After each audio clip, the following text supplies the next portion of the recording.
First సేవకుడికే చెప్తున్నాను, ఏ ఖరీదైన మందిరం లేకపోతే పాక వెయ్యి. నన్ను అడిగిన ఏ సేవకుడికైనా ఇదే చెప్తాను. ఏ దైవజనుడు నన్ను వెంబడించే బిడ్డలైనా సరే అందరికీ ప్రేమతో ఇదే హెచ్చరిక చేస్తూ ఉన్నాను. ఏంటి వార్నింగ్ అంటే, సంఘము బలపడిందాకా, సంఘము తమ అవసరత తాము తీర్చుకునే పొజిషన్కి వచ్చిందాకా ఓవర్ యాక్షన్ చేయొద్దు. ప్రతి దైవజనుడికి హెచ్చరిక. దైవజనుడు సేవ, కొద్ది సేవ నుంచి వస్తున్నవాడు.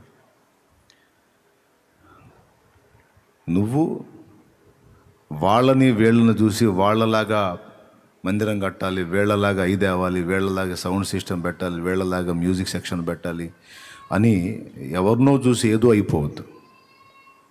మంచి మందిరాన్ని బట్టి ప్రజలు రారు, మంచి మ్యూజిక్ సెక్షన్ని బట్టి ప్రజలు రారు. మళ్ళీ చెప్తున్నా, కింద మార్బల్ని బట్టి ప్రజలు రారు, మంచి మ్యూజిక్ పరికరాలు ఉంటే ప్రజలు రారు. అట్లాంటి చాలా సంఘాలు ఉన్నాయి, కానీ ఆడే కూర్చున్నాయి.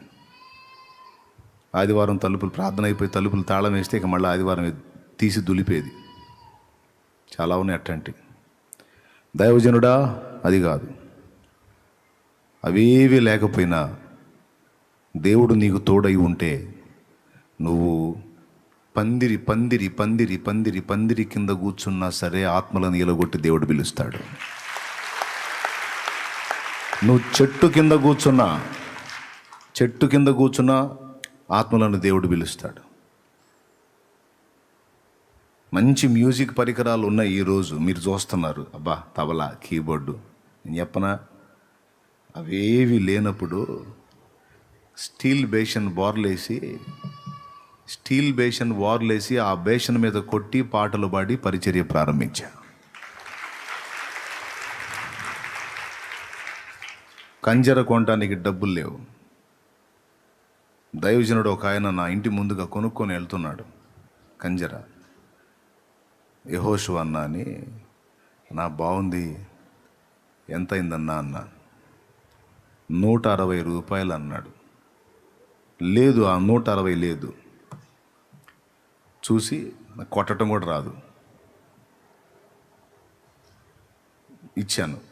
బ్లూ కలర్ కంజర బాగుంది. అంత దూరం వెళ్ళాడు. మరి ఆయనకి ఏం ప్రేరణ కలిగిందో మళ్ళీ వెనక్కొచ్చి తీసుకో అన్నాడు.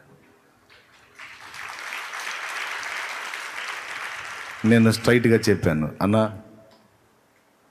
ఏమనుకోవద్దన్నా, దీన్ని ఆశించి నేను అడగల, ఇది కావాలని నేను అడగల, ఆ ధర ఎంతో తెలుసుకొని ప్రార్థన చేద్దామని అడిగా. నాకు 160 ఇవ్వు, నేను కంజర తెచ్చుకుంటానని దేవుని ముందు కూర్చుందామని నేను అడిగా. అదేందన్నా శాలేమన్నా, మరి 160 రూపాయలు కూడా అంటే, నేను చాలాసార్లు నా సాక్ష్యం చెప్పాను, మీరు వినున్నారు కాబట్టి. చాలా అప్పుల పాలైపోయి ఉన్న పరిస్థితి, అలాంటి ఇబ్బందికర కండిషన్లో నేను దేవుని సేవకు వచ్చాను. ఏ రోజుకు ఆ రోజు దొరలటమే కష్టంగా ఉంది. మొదటిసారి విశ్వాసులందరూ ఏకమై వారు దేవుని సన్నిధిలో అర్పించిన కానుక 60 రూపాయలు. దాంతో మొదలుపెట్టా. దేవునికి మహిమ. దాంతో ప్రారంభించా.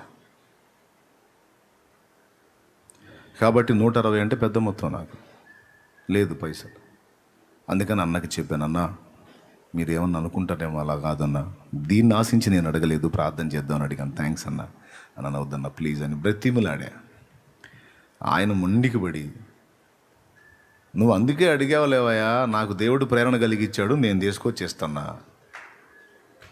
తీసుకొని పరిచర్య చేయి, నువ్వేమని ఇంకో దానికి అయింది, సేవకేగా వాడు అని ఇచ్చాడు. నేను మొండికి పడ్డా వద్దని, మర్యాద కాదని. కానీ ఆయన మొండికి పడి ఇచ్చిందాక పోలా. అప్పుడు తీసుకున్నా. నాకు మొట్టమొదట ప్రభువు పాట పాడి ఆరాధించడానికి కంజర ఇచ్చినటువంటి వ్యక్తి ఒక దైవజనుడు, పేరు యెహోషువ. ఇక్కడే శాంత్ నగర్లో ఉంటాడు. ఆయన నేను మర్చిపోలేదు. దేవునికి స్తోత్రం కలుగునుగాక. గట్టిగా చెప్పాలి. అంటే నా దగ్గర లేదు.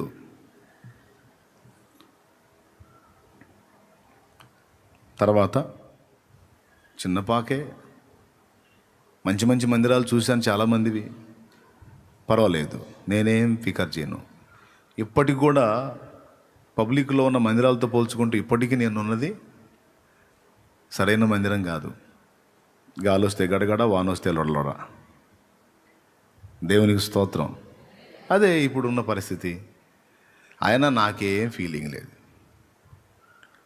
బయట తాటాకి పందిళ్ళు, ఈ రేకులు బయట తాటాకి పందిళ్ళు ఇప్పటికీ చూసుకోవచ్చు. మీరు వచ్చి లైవ్లో ఉన్న వాళ్ళు కూడా చెప్తున్నా, వచ్చి చూసుకోండి. ఆకులు రేకులే ఎడ, కానీ నా దేవుడు ఈల కొడతాడు, ఆత్మలో వస్తాడంతే. దేవునికి స్తోత్రం కలుగునుగా. మ్యూజిక్ను బట్టు, చక్కని మందిరాన్ని బట్టు, మంచి సంగీతాన్ని బట్టు, సెంట్రల్ ఏసీని బట్టు కాదు. మరి దేన్ని బట్టి? దేవుని బట్టి కార్యం జరిగిద్ది. కాబట్టి అప్పు చేయొద్దు. అప్పు నువ్వు రొటేషన్ చేయగలిగే కెపాసిటీ ఉంటే, ఏ బిడ్డ మీద బరువు వేయకుండా నువ్వు లాగగలిగే దమ్ము ఉంటే చెయ్యి. లేదు అప్పు తీర్చలేకపోయావు, అమ్మి కట్టడానికి ఏదైనా ఆధారం ఉంటే చెయ్యి. అదిగో నా ఆరంభం, ఒక పాక అంతే, దానిలో ప్రారంభం. అదిగో నా టేబుల్ మీద కంజర, అదే నా మ్యూజిక్. దేవునికి స్తోత్రం. హల్లెలూయా. ఆ తరువాత, ఆ కంజర తర్వాత ఇక్కడ సమీపంలో పాస్టర్ ఎన్ కృపారక్షణ గారని ఒక దైవజనుడు నా సమీపంలో ఉన్నారు. ఆయన కుమారుడు క్రిస్టల్ అనేటువంటి దైవ సేవకుడు, తను కూడా ఇప్పుడు సేవ చేస్తున్నాడు. తను స్నేహభావంతో ఉన్నాడు. పాత కాంగో ఒకటి ఉంది, వాళ్ళ హాస్టల్లో అజయ్ని అశోక్ని జాయిన్ చేశాను నేను. ఎందుకంటే వాళ్ళకి డబ్బు కట్టి చదివించడానికి స్తోమత లేక, పాస్టర్ ఎన్ కృపారక్షణ గారు నడుపుతున్నటువంటి హాస్టల్లో, అనాథ బాలల కొరకు ఆయన స్థాపించిన హాస్టల్లో ఆ పిల్లల్ని చేర్చాను నేను, 2 పిల్లల్ని. వాళ్ళ కోసం నేను అప్పుడప్పుడు అక్కడికి వెళ్ళి వస్తున్నప్పుడు బ్రదర్ పరిచయం అయ్యి ఆ పాత కాంగోని బయట పెట్టారు. తెలిసిన బ్రదర్ ఉంటే దానికి వెళ్ళి చూసి ఆశగా, కంజర కాదు కాంగో ఉంటే ఇంకొంచెం ఉద్యోగంగా కొట్టొచ్చని వారికి కనికరం కలిగింది. ఆ పాత కాంగోని నాకు ఇచ్చారు, చర్చిలో ప్లే చేయండి అని. అది ఒక పక్క మూతలేసిపోయింది, అడుగు పోయి ఉంది, బాగు చేసుకొని వాడుకోమన్నారు. అప్పుడు దాన్ని తీసుకెళ్ళి చిలకలూరిపేట గడియార స్తంభం సెంటర్లో దాని మూతలు వేయించి, అడుగు ఫ్రేమ్ పోయి ఊగులాడుతున్నాయి. 3 కాంగో 3 ఉంటాయి, డ్రమ్స్ 3 ఉంటాయి, ఊగులాడుతుంటే వెల్డింగ్ షాప్ దగ్గర తీసుకెళ్ళి రాడ్స్ పెట్టి అడుగున అటు ఇటు కదలకుండా వెల్డింగ్ చేయించుకొని తెచ్చి అది మొత్తం కలర్ కొట్టి పాతదాన్ని కొత్తదానిలాగా చేసి చర్చిలో పెట్టి, అప్పటిదాకా కంజర కొట్టి పరిచయం చేసిన ఆ పాత కాంగో పెట్టి మళ్ళా ఇంకొక మెట్టు ఎక్కా అన్నమాట. అట్లనే ఆ తర్వాత చిన్నగా పాక పెరగటం మొదలుపెట్టింది, పాకను పెంచటం మొదలుపెట్టాం. ఆ తర్వాత పాక తీసేసి ఒక రేకుల షెడ్ వేయాల్సిన అవసరం ఏర్పడింది. ఆ రేకుల షెడ్ అయిపోయింది, అది ఫుల్ అయిపోయింది. అది ఒక 300 మంది పట్టే స్ట్రెంత్ ఉన్నటువంటి మందిరం శాంతినగర్లో ఇప్పటికీ ఉంది, అంతే ఉంచా. ఆ తర్వాత రోడ్డుని, మందిరం ముందున్న రోడ్డుని ఇరుగు పొరుగు వారిని అడిగి పందిళ్ళు వేసేసాను. మీకు తెలుసా, కొన్ని సంవత్సరాలు చిలకలూరుపేట శాంతినగర్లో ఉన్న మున్సిపాలిటీ రోడ్డు మీద పందిర్లు వేసి ఆ పందిర్ల కింద ప్రభు బల్లిచ్చా. ఇటుపక్క కుక్కలు, అటుపక్క పందులు, మధ్యలో కోళ్ళు. కానీ చిత్రం చెప్పన, ఆ మున్సిపాలిటీ రోడ్డు మీద జరుగుతున్న ప్రార్థన ఆరాధన కూటానికి 1500 నుంచి 2000 మంది ప్రజలు, అన్ని రకాల వాళ్ళు వచ్చి కూర్చున్నారు ఆడ.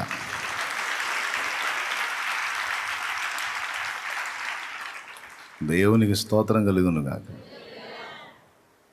ఈ పక్క ఆ పక్క మురికి కాలువ, అవేవి కనపడకుండా చుట్టూ ఓ సైడ్ వాల్ తిప్పేవాడిని. పైన తాటాకు పందిళ్ళు, చుట్టేమో సైడ్ వాల్. ఇటు పక్క విశ్వాసులు కూర్చుంటే అటు పక్క పందులు వచ్చి హాయ్ బ్రదర్ బాగున్నావా అంటుండే అటు పక్క. నేను కహాని చెప్పట్లా, ఇది ఉన్నారు సాక్షులు. చేతులు ఎత్తండి బాబా, చూసిన వాళ్ళు చేతులు ఎత్తండి. నిజం.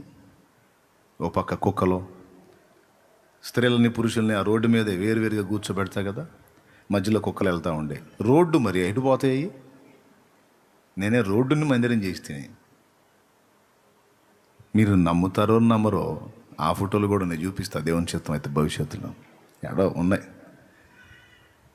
ఎందుకు ఇది చెప్తున్నానంటే, దైవ సేవ చేయాలనుకునేవాడు అప్పులు చేసి విశ్వాసుల్ని పదే పదే ప్రెజర్ చేసి వారిని మధ్యవర్తిత్వంలో పెట్టి వారి ద్వారా మనీ తెప్పించి ఏదో చేయాలని తిప్పలు పడద్దు. నువ్వు దేవుని పాదాలు పట్టుకుంటే ఆకులు కాదు, ఒట్టి చెట్టు కింద, నువ్వు అడవిలో కూర్చొని చెట్టు కింద కూర్చున్నా అక్కడికి పంపిస్తాడు నీ కోసం ఆత్మని దేవుడు. నువ్వు పట్టాల్సిన వాడిని సరిగా పట్టాలి, అంతేగాని విశ్వాసుల్ని ఇబ్బంది పెట్టడం చేయకూడదు. పట్టాల్సిన వాడిని పడితే ఏదైనా నీ కోసం చేస్తాడు. నన్ను అడుగుమో జనములను నీకు స్వాస్థ్యముగాను భూమిని దిగంతముల వరకు నీకు సొత్తుగాను ఇస్తానని మాట్లాడాడు గనుక ఏవేవో పైన చేసి నువ్వు ఆకర్షించాల్సిన అవసరం లేదు, అనవసరం అది. దేవుని పాదాలు పట్టు, ఆయన ఈల కొడతాడు, జనములు పరిగెత్తి వస్తారు. అంతే.